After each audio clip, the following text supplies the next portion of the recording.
So how did you get involved with Poo Pourri? And tell me about the story of that experience. Okay, so skipping. Oh, wait, let me give some backstory for Sure. people who might not be aware of it. But Poo Pourri, like, just took off, went viral, was viewed. It basically launched a whole company, maybe even a whole product type in a way. And just is like, it got a lot of national coverage in advertising media because it was just so revolutionary at the time. So anyway, and Joel was the writer and the director on that ad, and he's going to tell us about how that happened. Yeah, so I went to college. By that time, my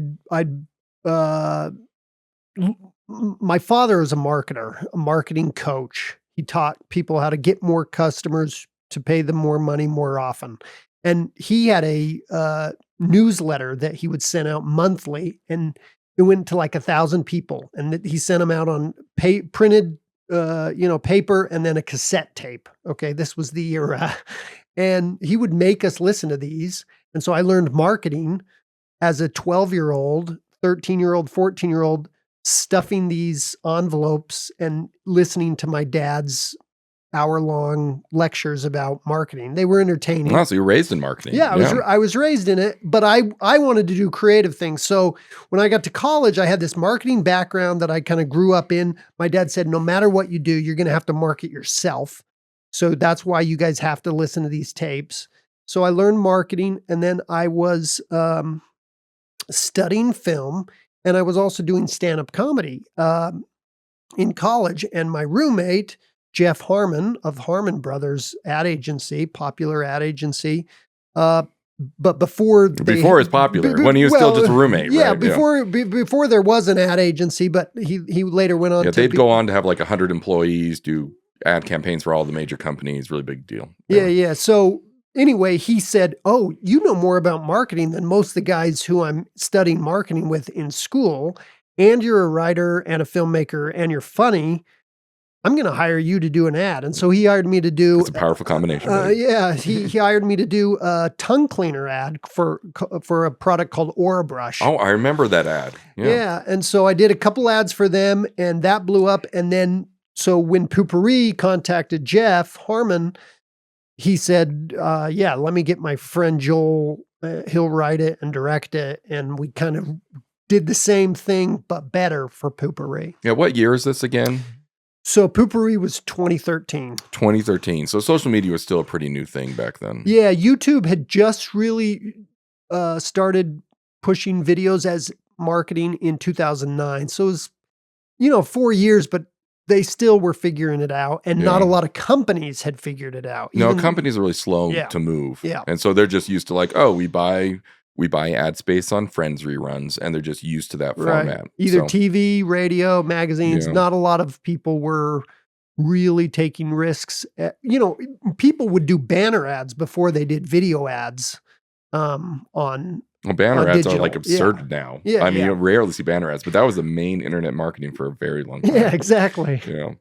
So anyway, so your roommate's with him. You did Aura Brush, and he's asking you to do this Poo Pourri ad. Yeah, and of course, I was living in LA at that time, pursuing the film thing, and so I was like, yeah, of course I'll do it, because you needed the money. So I wrote the ad. I wrote a couple ads for him, it like I said, it, like you said, I guess it just blew up. I mean, people were talking about it on the radio, on TV, everywhere. Oh, yeah. Yeah. No, it's just like, it was fantastic. So I mean, how long did it take you to shoot it? I mean, I guess when you do things like that, you have no idea what the result is going to be. You feel like you're just doing another movie. I mean, another little commercial, right? Yeah, you don't really know. I mean, we knew it was funny, obviously, but it only took 2 days to shoot. Most people are surprised when they hear how inexpensively it was done. Yeah, it's got one actress. How did you find the actress? She does a really good job with it. Yeah, so that was, we had a friend who since passed away, who was a acting teacher at a local university.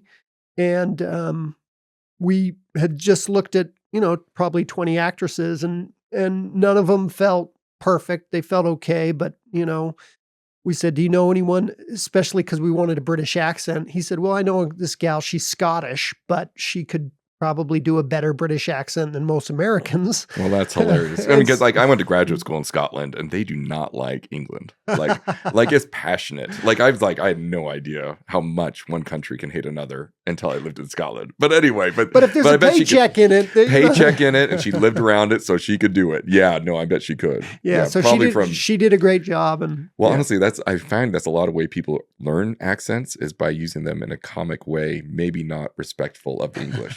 Not really. Very true. Right? Very true. Anyway, so she was really good at English accent, and so and so we the dirty little secret about that script is that it's inspired by my wife.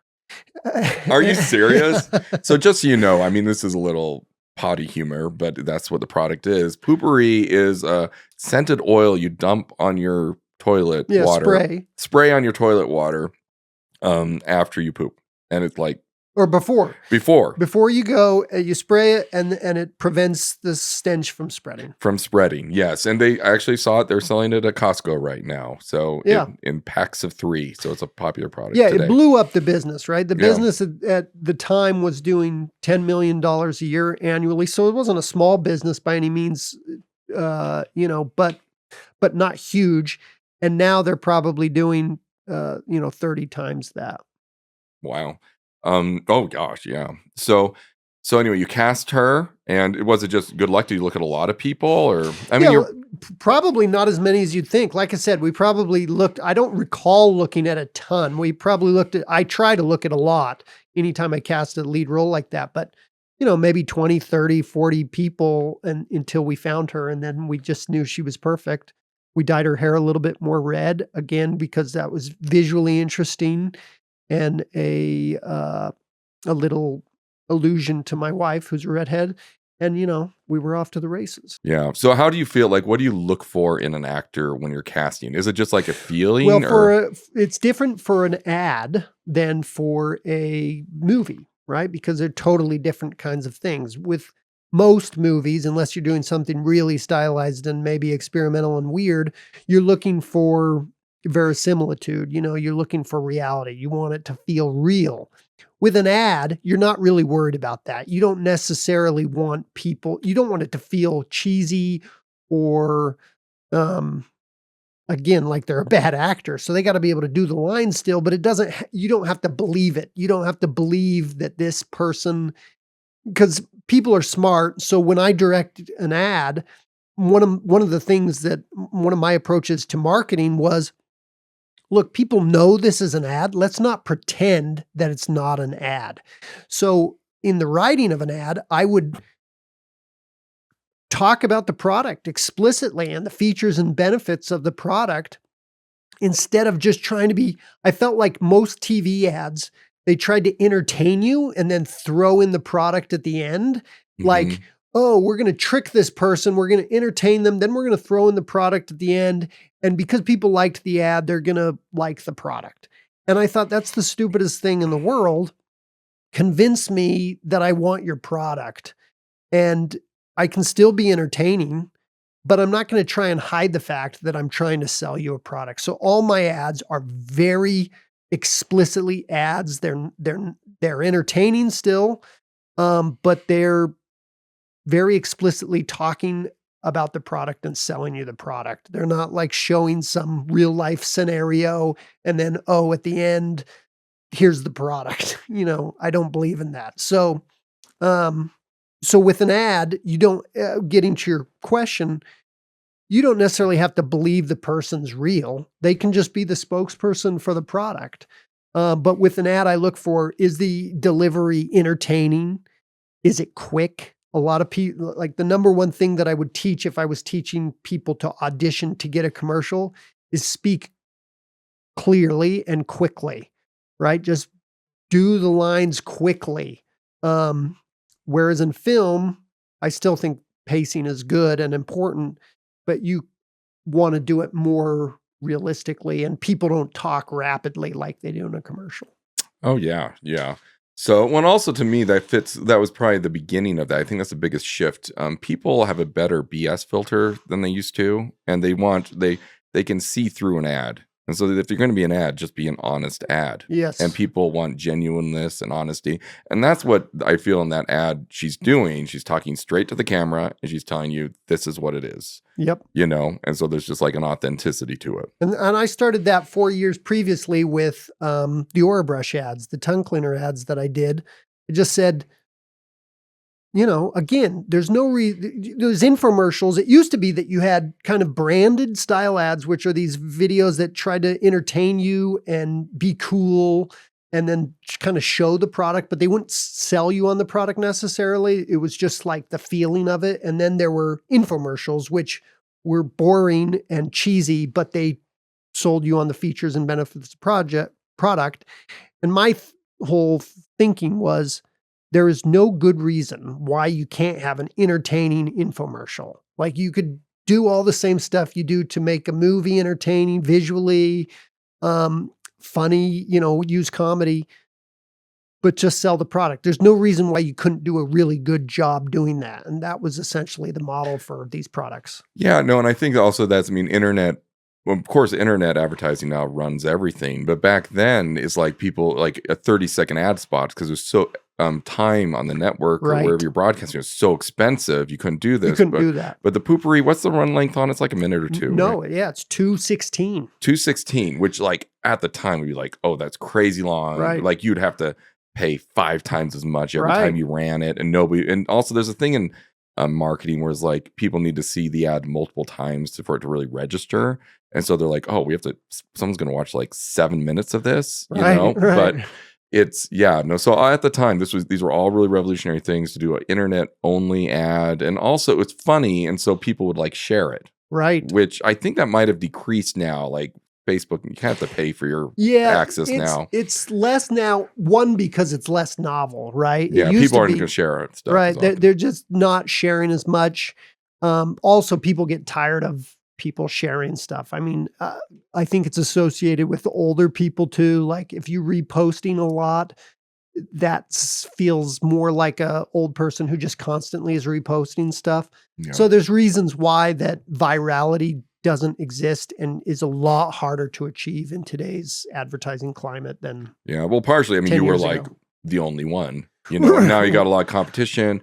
And also a thing like back in the early days of Facebook, it kind of felt like one big high school reunion. I don't know. It kind of went through like phases, you know, you're like, oh my goodness, I haven't seen you in 20 years, you know? Right. But then it kind of became more influencer dominated and more, honestly, just more commercial, and people feel it. And I think that's affected engagement, affected like, but in 2007 or 8, everybody just loved Facebook. I know like that's like a little bit controversial, but now it's controversial. But back then it was just like, this is the best invention that's ever been created.